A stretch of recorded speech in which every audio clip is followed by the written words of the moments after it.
Good morning, grade 3. How are you today? In our lesson today, we will talk about compass. We will talk about compass. But firstly, we know that Earth has two poles, North Pole and South Pole. North Pole and South Pole. But how compass work? How compass work? The magnet is always point in a fixed direction. But what is that direction? The North Pole of the magnet, the North Pole of the magnet points to the north direction of the Earth, and the South Pole of the magnet, the South Pole of the magnet refers to the South Pole of the Earth.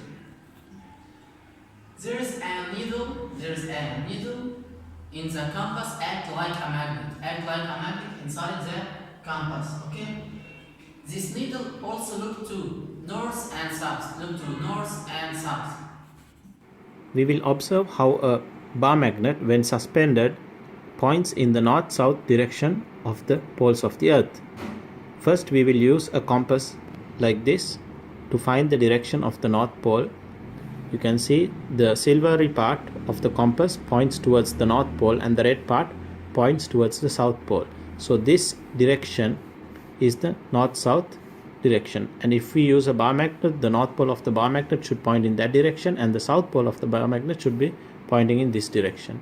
We will see that now. Okay, here is the suspended bar magnet.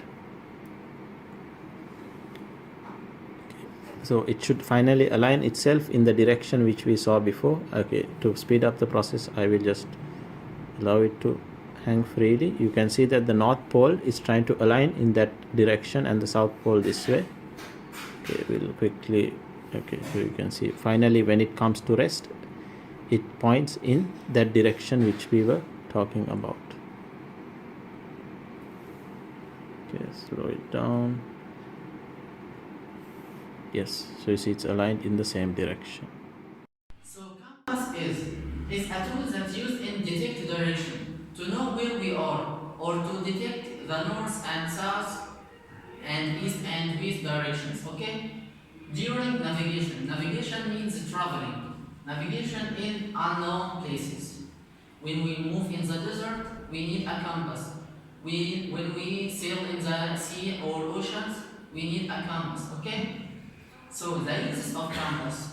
We use it during navigation or traveling in air, desert, and seas and oceans. So we use it in ships and airplanes. Magnetism in use. We can use magnet to what? We use magnet to stick some notes on fridge, or making some toys like fishing game, or making a dartboard, and cabinets and boxes closed. Okay, if we have a cabinet or wallet, we can close it by using a magnet in both sides. The last one, we can use magnet to separate some metals from other substances, to recycle it or to reuse it. Let's talk about transportation innovation. Number one, maglev train. The shape of the maglev train is like what we see in this picture. In this picture, we see the maglev train. But how maglev train works? Maglev train works by using a powerful magnets, very strong magnets. Make the train float above the tracks. Not stick to the tracks. Okay?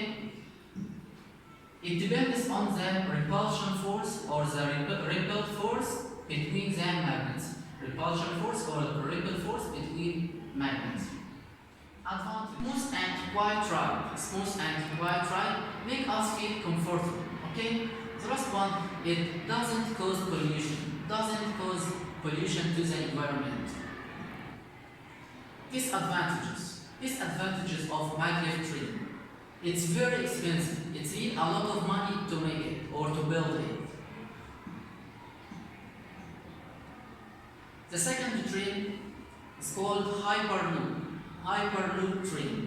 Transport people and goods very fast through a large through a large tube. Transport people and goods through a long or a large tube. Very fast, very fast.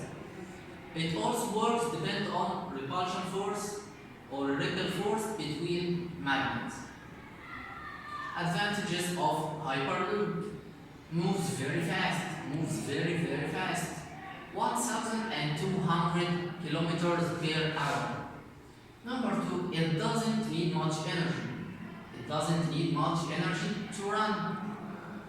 It doesn't cause pollution. Doesn't cause pollution to the environment. Disadvantages of Hyperloop: it's very expensive, very expensive, and it's difficult to build it. Okay, that's all for today. Thank you for watching.